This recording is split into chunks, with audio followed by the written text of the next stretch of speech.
পড়াশোনার পাশাপাশি অফিস চালাতে হচ্ছে শিক্ষিকাদের, কারণ নির্ধারিত দুজন করণিকের কাজ গিয়েছে। একের সঙ্গে 3 জন চতুর্থ শ্রেণীর কর্মী এবং 3 জন শিক্ষিকাও বাতিলের তালিকায় পড়েছেন। একের সঙ্গে 8 জনকে হারানোয় চুচুড়া ঘুটিয়াবাজার বিনোদিনী উচ্চ বালিকা বিদ্যালয় পরিচালনায় সমস্যা তৈরি হয়েছে। সোমবার বিদ্যালয়ের শিক্ষিকারাই করণিকের কাজ থেকে শুরু করে মিড ডে মিলের রান্না দেখাশোনা করলেন। দারোয়ান শূন্য হয়ে যাওয়ায় কেউ কেউ সকল ছাত্রী স্কুলে ঢুকছে কিনা দেখতে গেটে দাঁড়িয়ে রইলেন। অস্থায়ী নাইট গার্ড গেট খোলা, ঘণ্টা দেওয়ার পাশাপাশি অফিসিয়াল কাজে হাত লাগালেন। 1928 সালে স্থাপিত এই বিদ্যালয়ের শহরে যথেষ্ট সুনাম রয়েছে। বর্তমানে ছাত্রীর সংখ্যা প্রায় 1150। একাদশ এবং দ্বাদশ শ্রেণীর রসায়নের এবং নবম দশমের অঙ্ক ও ইংরেজির 3 জনকে হারিয়ে বর্তমান শিক্ষিকার সংখ্যা 31। প্রধান শিক্ষিকা মৌমিতা পাল জানান, পঞ্চম থেকে দশম পর্যন্ত প্রতিটি শ্রেণীতে 3টি করে বিভাগ, একসঙ্গে একাদশ এবং দ্বাদশের বিজ্ঞান ও কলা বিভাগ। তিনি বলেন, একসঙ্গে সব ক্লাস চালু থাকলে 22 জন শিক্ষিকাকে লাগবেই, পাশাপাশি অফিসের কাজ তো আছেই। একই সঙ্গে মৌমিতা বলেন, মেয়েদের স্কুল, তাই নিরাপত্তার একটা বিষয় রয়েছে। দারোয়ানিরা প্রত্যেকটি মেয়েকে চিনতেন, ভিতরে ঢোকা পর্যন্ত নজর রাখতেন। এখন সেখানেও দিদিমণিদের তাকিয়ে থাকতে হচ্ছে।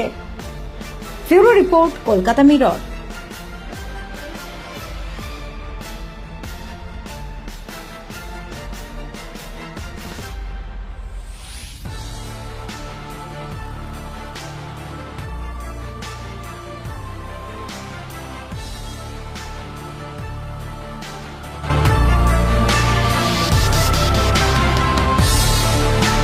কতজন ঠিক আছে?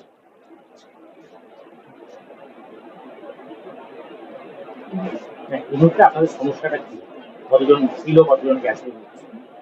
আমাদের 2016 প্যানেল ক্যান্সেল যেটা হলো, 8 জন গেলেন। তার মধ্যে 3 জন টিচার আর 2 জন ক্লার্ক, 3 জন গ্রুপ ডি। এই মুহূর্তে আপনাদের অফিসিয়াল সেকশনটা সম্পূর্ণ ফাঁকা। হ্যাঁ, সম্পূর্ণ ফাঁকা মানে কেউ নেই। টোটাল আমার 2 জন গ্রুপ সি ছিল আর 2 জন ক্লার্ক ছিল, এখন কেউই নেই, অফিস টোটাল ফাঁকা। তা সেক্ষেত্রে কি সম্মুখীন, কি বাধার সম্মুখীন হতে হচ্ছে? বাধা তো যে কাজগুলো তারা করতো সবটাই স্টপ হয়ে যাচ্ছে, কিন্তু তা বলে ধরুন গ্রুপ ডি নেই বলে স্কুল গেট খোলা হবে না, এটা তো হয় না। তো যারা ধরুন সুইপার, আমার নাইট গার্ড, তারাই আপাতত গেট খুলছে। কিন্তু যেভাবে দায়িত্ব নিয়ে গ্রুপ ডিরা করতো, বাই ফেস মেয়েদের চিনতো, মেয়েদের যে সিকিউরিটিটা ছিল, সেইটা আমরা মানে অভাব বোধ করছি। সেই হিসেবে আমরা কিছু টিচার্সদের অ্যালট করেছি যারা গেটে দাঁড়াবে, এবং মেয়েদের সিকিউরিটিটা তো আমাদের ভাবতে হবে। তো টিচার্সরা দাঁড়াচ্ছে আর ওই সুইপার আর নাইট গার্ড ওরা গেট খুলে দিচ্ছে টাইম টু টাইম। এইভাবেই চলবে। এটা যতক্ষণ না ফিল আপ হচ্ছে ততক্ষণ তো সমস্যা তো বটে, কারণ টিচার্সদের তো ক্লাস নিতে হবে, তারা তো আর গেটে দাঁড়াবে এটা তো হয় না। তবুও যাদের অফ আছে আমরা একটু বলেছি যে একটু ওইখানে দাঁড়াতে, এবং তারা এই জটিল পরিস্থিতিতে সকলেই কোঅপারেট করবে এবং করছেও। সেইভাবে মানে অসুবিধা তো হচ্ছেই। পড়াশোনার এফেক্ট ধরুন 3 জন টিচার নেই, তো অ্যাটলিস্ট 25টা করেও যদি মিনিমাম আমি ক্লাস ধরি, তো 75টা ক্লাস আমার অফ হয়ে যাচ্ছে। সেখানে প্রভিশনালে যতটা সম্ভব প্রভিশনালে টিচার পাঠানো ততটা আমরা পাঠাবো বা পাঠাচ্ছিও, কিন্তু সম্পূর্ণটা তো একজনের জায়গা আরেকজন তো ওইভাবে হয় না। তো সেইভাবেই চলবে, অসুবিধা তো হবেই। জেলা শিক্ষা দপ্তর রিপোর্ট গেছে আমাদের স্কুল থেকে কজন ঠিক আছে? হ্যাঁ, ডিআই অফিস থেকেও খোঁজ খবর নিয়েছে, কটা পোস্ট ভ্যাকেন্ট হলো, আর এমনি অন্যান্য দপ্তর থেকেও নিয়েছে খবর। এই মুহূর্তে 3 জন তো সোলার প্যানেল থেকে বাতিল হয়েছে, এছাড়াও তো এক্সট্রা আপনাদের আগেও ভ্যাকেন্ট ছিল টিচারের। হ্যাঁ, ছিল তো। সেটা কতজন? সেটা আমাদের প্রায় 4 জন।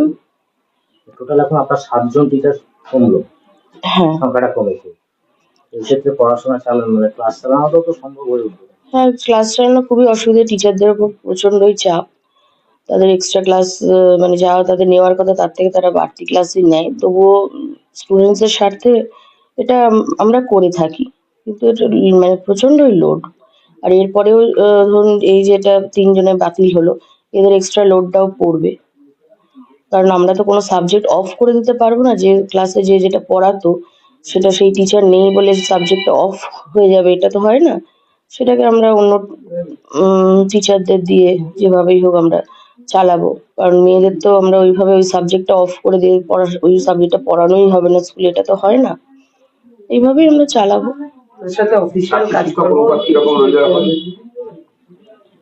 সেটা ওই কত হবে, 1152 আমাদের স্টুডেন্ট আছে ধরুন।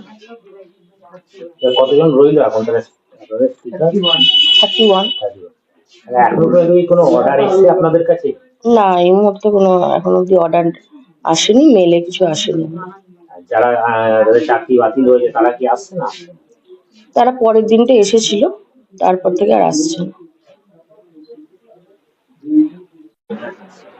তো আমাদের মিড ডে মিল সংক্রান্ত যে সেটা একটা নির্দিষ্ট নিয়মেই চলে, যে খাবার দাবার বের করা, সেগুলো গ্রুপ ডি স্টাফেরা করলেও আমরা টিচারদেরও তত্ত্বাবধান থাকতো।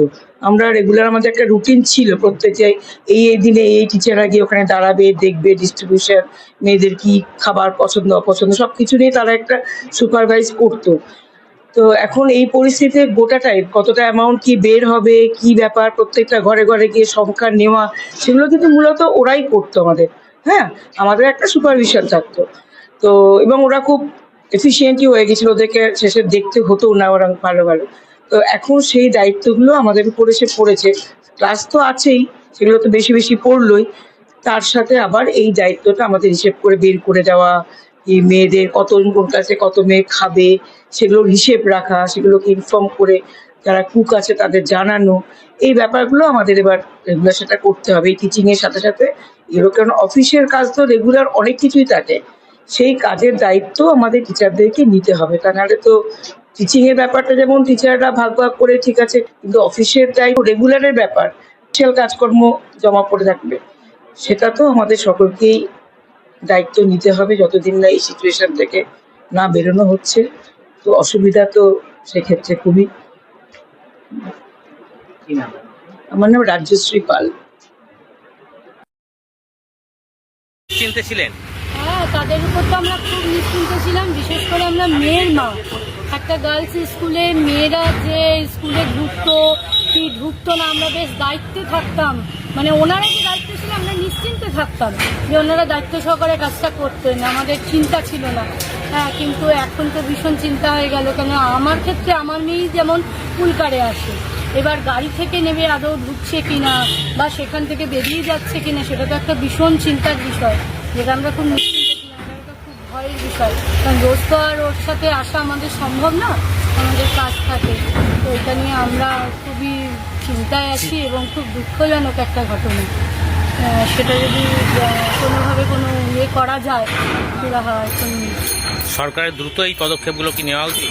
অবশ্যই সরকারের দ্রুত এই পদক্ষেপগুলো নেওয়া উচিত, কারণ এখানে দেখুন যারা বেআইনিভাবে ঢুকেছিল, কিন্তু তাদের জন্য কিছু কিছু যেমন টিচাররাও গেছেন, সেই টিচাররা যারা পরীক্ষা দিয়ে সফল হয়েছেন তাদেরও চাকরি চলে গেছে, এবং যারা ক্লার্কে আছেন, গ্রুপ ডিতে আছেন বা এই দারোয়ানে যারা আছেন তাদেরও গেছে। এবারে যারা মানে কি বলবো ন্যায্যভাবে ঢুকেছিলেন, হ্যাঁ অনৈতিকভাবে যারা ঢোকেনি, তাদের জন্য যারা ভালোভাবে ঢুকেছেন তাদের চাকরিটা চলে গেছে, এটা তো খুবই দুঃখজনক।